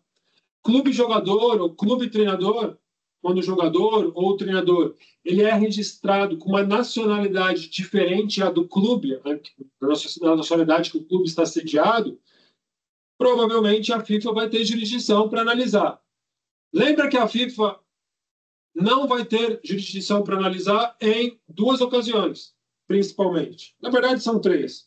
Se vocês indicarem Corte Arbitral do Esporte, que é questionável, se vocês indicarem Justiça Comum, então não cometam esse erro, e se vocês indicarem uma Câmara Nacional de Resolução em Disputas, reconhecida pela FIFA, tá certo? Eu coloquei o nome aí de um atleta, Caio Lucas, que joga no Sharjah FC, lá dos Emirados Árabes. Sabe por quê? Porque quando eu fechei o contrato dele com o Sharjah, ele era brasileiro.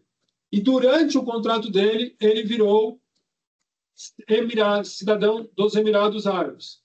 O que acontece? O que acontece é que toda eventual disputa que possa acontecer do momento em que ele vira, que ele está registrado como cidadão dos Emirados Árabes em diante, a FIFA passa a não ter mais dimensão internacional. Por quê? Porque estamos falando de um atleta emirate com um clube emirate. Só para vocês terem uma ideia que às vezes parece simples, mas tem uma certa complexidade. Perdão. Bom, e se não tiver nada no contrato? Tem dimensão internacional? Tem dimensão internacional. Então, a FIFA entende que a jurisdição dela é implícita, salvo algumas exceções. Sempre tem exceção? Tem. Lembra que eu falei dos contratos coletivos? Pois bem, se o contrato coletivo estabelece que é um tribunal arbitral nacional ou é um tribunal ordinário, uma corte ordinária nacional, aí a FIFA também pode, eventualmente, se dizer impedida de analisar o tema, de não ter jurisdição para analisar o tema. Próximo. Bom, olha aí as exceções que eu já falei e eu só coloquei em vermelho 2 coisas. Uma, que a Câmara Nacional de Resolução de Disputa precisa estar habilitada e a CNRD, a nossa CNRD aqui no Brasil, acreditem os senhores ou não, ela não está habilitada. Ah, e o que significa isso? Significa que se vocês colocarem a CNRD num contrato com um jogador estrangeiro, com o Balbuena, por exemplo, a FIFA vai dizer, eu vou analisar o caso porque a sua Câmara Nacional de Resolução de Disputa, ela não preenche os requisitos mínimos de imparcialidade que eu, FIFA, estabeleço. Enfim, próximo. Bom, registro de atletas. Os senhores precisam entender que os atletas eles só passam a ter a possibilidade de jogar por um clube caso eles estejam registrados. E a partir do momento em que eles estejam registrados, eles estão expressamente concordando em cumprir, aceitar os estatutos e regulamentos da FIFA, das confederações e das associações. Esse tema é um pouco complexo, mas vamos nessa linha, porque é o que diz o artigo 5º, parágrafo 1º do RSTP. Tá? Bom, existe um limite de registro? Existe. Então, existe um limite de que um atleta ele só pode ser registrado por 3 clubes durante uma temporada e atuar por 2. Essa é a regra, estipulada pelo artigo 5º, parágrafo 4º do RSTP. Bom, temos exceções? Temos exceções, claro. Próximo. Qual é a exceção? Bom, existe uma exceção caso haja uma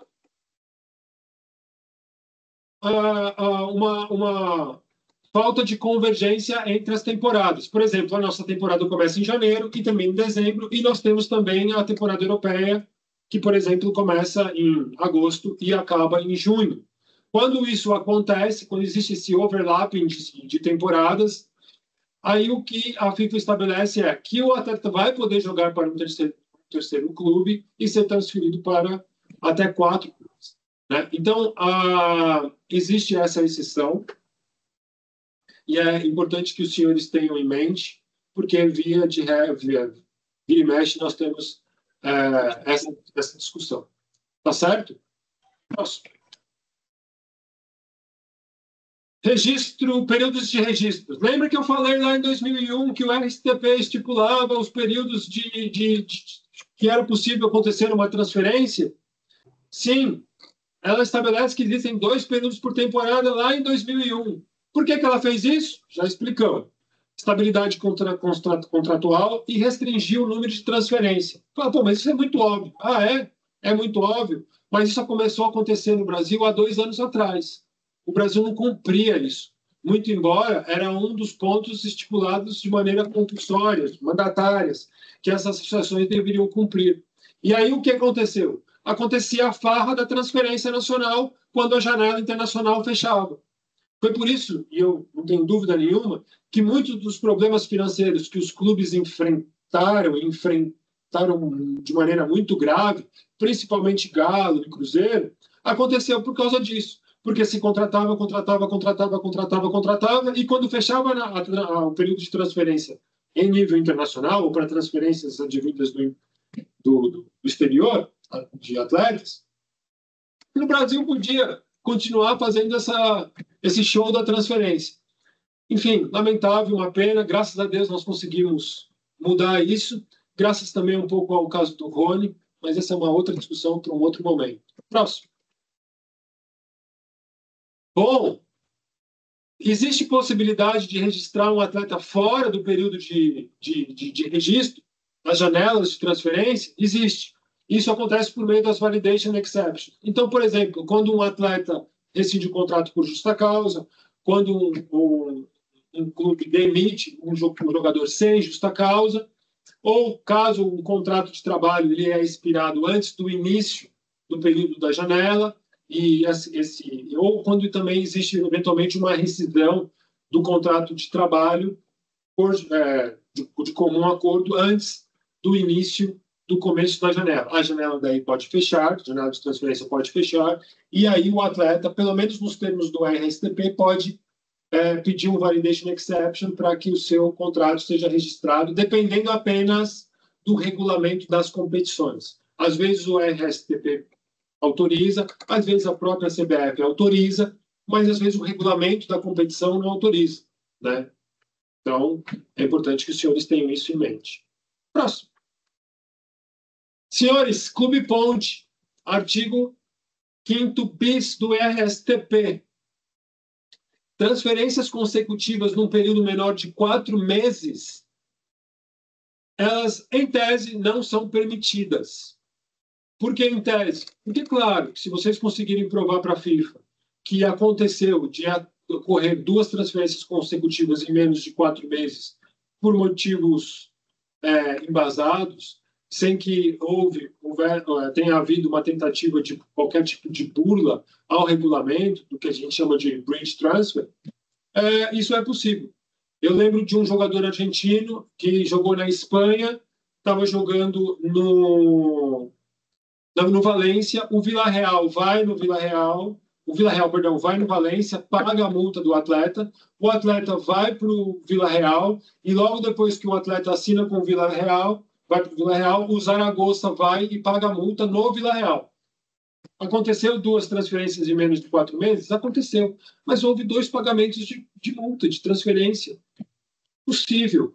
Não é sempre que existe um bridge transfer, porque há uma transferência ou 2 transferências num período menor do que 4 meses. Todavia, e eu coloquei esse artigo por causa disso, tomem muito cuidado, porque quem vai ter que cumprir com essa burden of proof, quem vai ter que provar que não existe uma transferência ponte, serão vocês, como advogados. Então, porque se vocês não provarem, as sanções disciplinares são super severas. Próximo. Empréstimos. Sim, temos empréstimos também. A FIFA resolveu nortear como os empréstimos devem acontecer.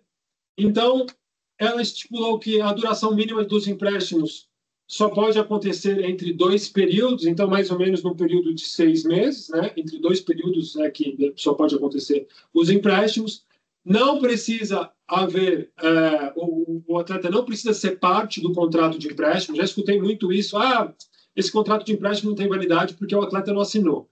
Não. Se o atleta assinou um contrato, uma side letter, dizendo que ele consente com o empréstimo, não tem problema nenhum ele não assinar um contrato de empréstimo. Se ele assinou um contrato de trabalho com o próximo clube, ele está implicitamente aceitando a transferência também.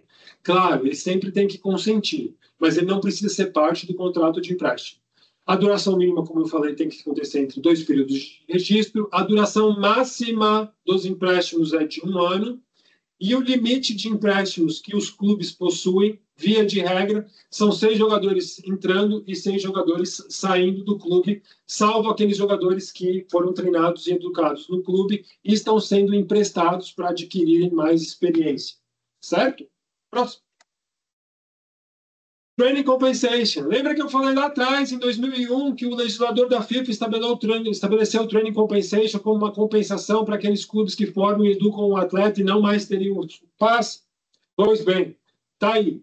Training Compensation. Qual é o objetivo? Incentivar a formação de jovens atletas e eles serão pagos, o Training Compensation será pago toda vez que ocorrer um novo registro de um atleta ou uma transferência de um atleta de um clube, de uma associação nacional para outra associação nacional, ou que chamamos aqui no Brasil de uma confederação, né, no caso da CBF, para uma outra associação nacional, antes do atleta completar 23 anos. Essa é a regra. Tem algumas exceções? Tem. Mas, de novo, especificidades à parte, essa é a regra e eu fico feliz se vocês já tiverem uma noção que existe Training Compensation. Próximo. Olha o cálculo. Como funciona o cálculo? Você vai pegar o atleta e o período de anos que ele foi treinado e educado num clube, certo? A FIFA, de tempos em tempos, estabelece a categoria dos clubes. Então, por exemplo, Real Madrid, categoria 1. Todos os clubes categoria 1 que são da UEFA, o valor estipulado é de que o Training Compensation vai ter fator de multiplicação de 90 mil euros. O atleta ficou aqui no Brasil dos 15 aos 16, 1 ano. Então, o clube que formou o atleta aqui dos 15 aos 16 vai ter direito a receber um Training Compensation de 90 mil euros. De maneira muito simplista, é isso. Tá certo? Ou simplificado, é isso. Próximo.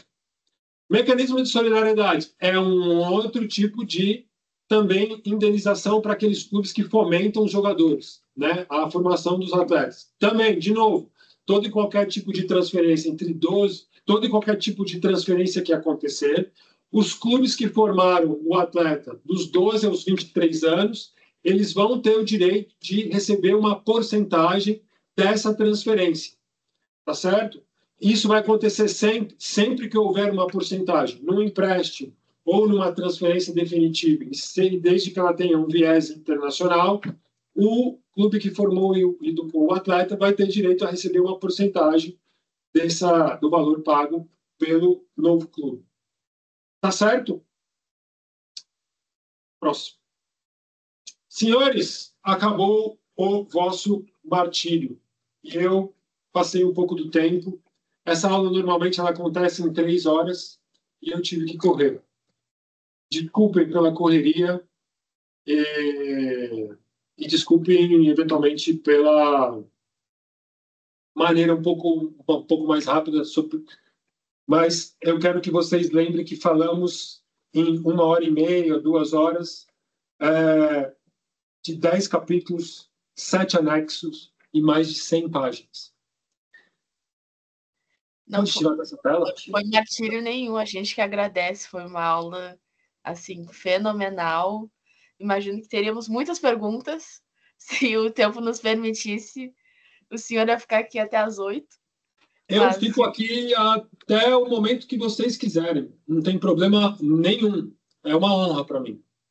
Sim, foi uma aula muito acompanhada, quase 100 espectadores simultâneos. Acredito que tenha sido uma aula...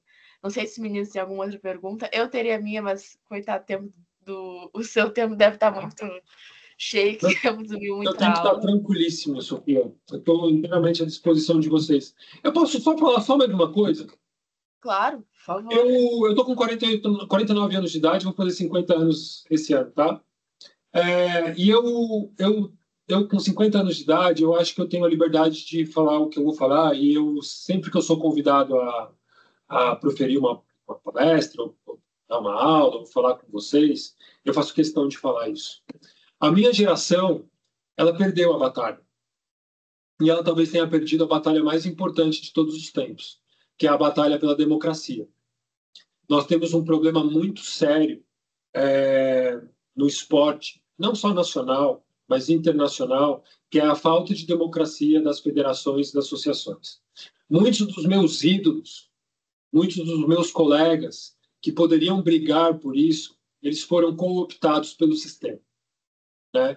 Nada justifica a falta de democracia na CBF, absolutamente nada justifica a falta de princípios democráticos na FIFA, nada, absolutamente nada. Você sabe por que nada? Porque daí a gente começa a discutir outros temas que são super relevantes, mas não são relevantes como a democracia. Então, a gente começa a discutir problemas de racismo, mas não tem discussão de racismo num ambiente que não é democrático. Nós não temos inclusão das mulheres, como eu já participei, se o sistema não é democrático. O presidente da Federação Paulista de Futebol está na Federação Paulista de Futebol há mais de 10, 15 anos. É uma vergonha. O presidente da FIFA fica 10, 15 anos. É uma vergonha. Desde que eu comecei a militar na área, eu passei por 2 presidentes da FIFA. 2. Aqui na Federação Paulista de Futebol, 2 presidentes. Estou com 49 anos. Eu estou há 25 anos nesse mercado, nessa situação. Então, nós perdemos isso. Vocês têm a obrigação de lutarem por isso. Nós temos a obrigação de lutar por isso. Vocês são da Universidade Federal de Minas Gerais. Pelo amor de Deus. Tudo começa aí. O Brasil é Brasil por causa das Minas Gerais, né? Enfim, Tiradentes morreu, nós comemoramos a morte do Tiradentes agora, faz 2, 3 dias. Pelo amor de Deus, não me deixem só, tá? Não me deixem só. Quando vocês estiverem lá em cima, quando vocês estiverem numa federação, quando vocês estiverem trabalhando efetivamente com isso, briguem por isso, lutem por isso. Nós não podemos aceitar que 8 de janeiro aconteçam à torta e à direita, não só na nossa vida cotidiana, mas principalmente na nossa vida esportiva. É uma pena que a maioria dos meus colegas foram cooptados, trabalham nas federações, trabalham nas confederações, e eu, graças a Deus, por mais que eu, às vezes, sou convidado para dar aula na CBF Academy, eu tenho o direito de falar isso, e eu tenho a tranquilidade de falar isso. Então, vocês precisam mudar isso, urgentemente. Eu vi vocês falando de liga com o SICA foi cooptado pelo sistema. Eu vi vocês falando com outros aí, foram todos cooptados pelo sistema. Eu não vejo ninguém levantar uma bandeira e falar é uma vergonha o que está acontecendo na CBF. E eu, modesta parte, falo, porque falo de uma maneira educada. Nada justifica o que aconteceu, o que está acontecendo na CBF, nada justifica o que está acontecendo na FIFA. Temos que brigar por isso. Tá certo? Sim, eu acho que foi uma palavra muito importante, talvez tenha sido a primeira vez que recebemos uma crítica tão severa, que não seja os regulamentos da CBF e a estrutura de julgamento da CBF. Tudo é supérfluo. Ficamos aqui falando 3 horas de RSTP, não ficamos? Talvez não teríamos ficado, não teríamos caso de errar, talvez não teríamos caso Bosman se tivéssemos mais possibilidades de princípios democráticos serem aplicados na FIFA, serem aplicados na UEFA, serem aplicados na CBF. Tudo isso. Tudo isso. E por algum motivo a gente não fala sobre isso. Então, eu com 50 anos de idade, resolvi falar. Não aguento mais. Não aguento mais tanta hipocrisia, sabia? A liga. Pô, que liga? Pô, mas o RSTP. O que é RSTP? Caso de errar, tem que vir a comissão do Tribunal da Comissão Europeia para falar sobre princípios básicos de qualquer tipo de democracia. Não, faça-me um favor. Então, assim, com todo o respeito que eu tenho aos meus colegas, eu falo. Acho que foi uma fala muito importante. Não sei se mais alguém tem alguma pergunta. Deixa eu ver. Vou até ver o chat um segundo, doutor, para ver se... Eu acho que a gente pode fazer o seguinte, Sofia. A gente pega o e-mail que o doutor deixou no último slide, a gente reúne as perguntas, compila tudo e envia. Isso, Já que o doutor se disponibilizou, que a gente não... Meu e-mail está aí. Vocês ficam à vontade para me enviarem qualquer tipo de pergunta. Eu, modéstia à parte, eu acho que sou uma pessoa um tanto quanto acessível. Eu tento sempre responder todas as pessoas que entram em contato comigo. E, vai ser mais do que um prazer responder a todos vocês. De novo, estamos contratando, precisamos de vocês. Vocês estão no período, no local certo, na faculdade, na universidade certa. E, por favor, não hesite em entrar em contato conosco. Junto das perguntas, então, a gente vai enviar os currículos. Pode ficar tranquilo. Fechadíssimo. Pode deixar. Inclusive, entraremos em contato, pois... Agora não vou falar que tem pobre das 19 pessoas que já me escutam todas de 15 em 15 dias, mas a história do senhor tem uma história muito parecida e eu gostaria de fazer uma pergunta, mas as perguntas vão, então, depois do privado por e-mail. Para a gente não tomar mais tempo do senhor, eu acho que acredito que seja... Muito obrigada. Eu acho que em nome do GED... Obrigado a vocês. E me desculpem aí qualquer coisa. E, de novo, portas mais que abertas. Vocês conquistaram isso. Talvez o meu sonho, em algum momento, foi ser vocês, né? Participar de um grupo de estudo, eu não tive essa possibilidade. Ser aluno da Universidade Federal de Minas Gerais, eu também não tive essa possibilidade. Então, por favor, continuem estudando, porque vocês estudaram mais do que eu em algum momento, e por isso que vocês estão aí e eu não consegui estar aí. Parabéns, mérito de vocês. Mas lembre-se, é só o começo. Né? Lembrando da Hortência. Está estudando? Que bom. Estude um pouco. Excelente, boas palavras aqui e uma aula completíssima, igual você falou, uma aula de CEDIM, de um curso tão conceituado para a gente, é uma honra. Esse mês que vem, imagino que estejamos juntos no CEDIM, que eu vou ser o monitor lá sucedendo o Renan. Vou assistir de novo com muito prazer essa aula, com certeza. Mas, enfim, agradecer a sua presença, toda a exposição aqui. Depois eu mando dúvida também, mando o que Mandem foi. O que vocês quiserem. Se quiserem passar em São Paulo para tomar um café, em Porto Alegre, ou, sei lá, em Curitiba ou em Lisboa, eu tenho ficado bastante em Lisboa. Em Porto Alegre, só o senhor falar que eu pego ônibus, eu sou de uma federal do interior. Assim que o senhor falar, nem se preocupe, só a 3 horas de Porto Alegre. O André, meu sócio, está lá, inclusive. Pode me falar, se você estiver lá, me fale que vai ser uma conversa, vai ser um café legal. Tá certo? Tá marcado. Eu vou encerrar a gravação aqui, então. Muito obrigado, mais uma vez. Obrigado a vocês. Muitíssimo obrigado. Até uma próxima. Valeu, Tiagão. Bola. Tamo junto.